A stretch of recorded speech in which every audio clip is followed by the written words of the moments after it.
सबसे बड़ा आर्थिक अन्याय।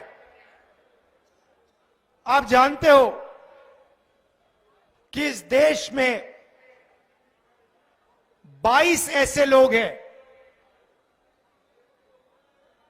जिनके पास उतना ही धन है जितना हिंदुस्तान के 50% आबादी के हाथ में है। 22 लोगों के हाथ में उतना धन है जितना हिंदुस्तान के 50% के नागरिकों के हाथ में है। जो 50% इस देश के सबसे गरीब लोग हैं, उनके हाथों में देश का 3% धन है, और जो देश के 5% सबसे अमीर लोग हैं, उनके हाथ में 60% देश का धन है। तो सबसे पहले आर्थिक अन्याय, 40 साल से सबसे ज्यादा बेरोजगारी। अगर आप युवाओं की बेरोजगारी को देखें तो हिंदुस्तान में पाकिस्तान और बांग्लादेश से दुगनी बेरोजगारी है। ठीक से सुनो, पाकिस्तान और बांग्लादेश से दुगनी बेरोजगारी हिंदुस्तान में है। यह क्यों हुआ?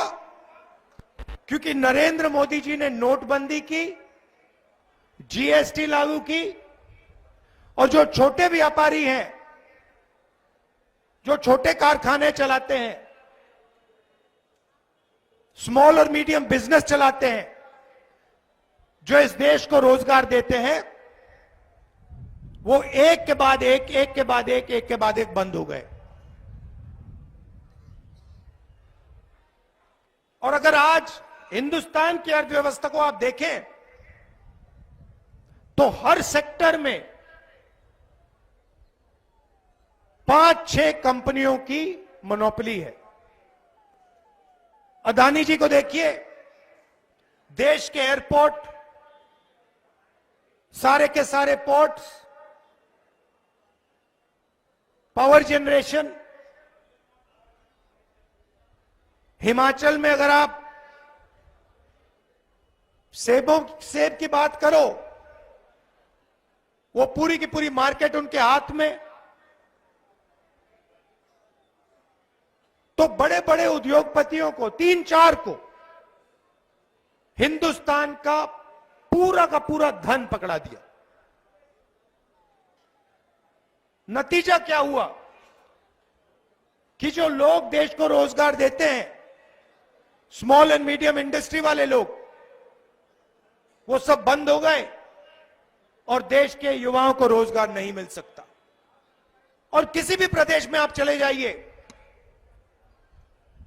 आपको हिंदुस्तान के युवा सड़क पे भटकते दिखेंगे, बेरोजगार मिलेंगे। तो ये हुआ आर्थिक अन्याय।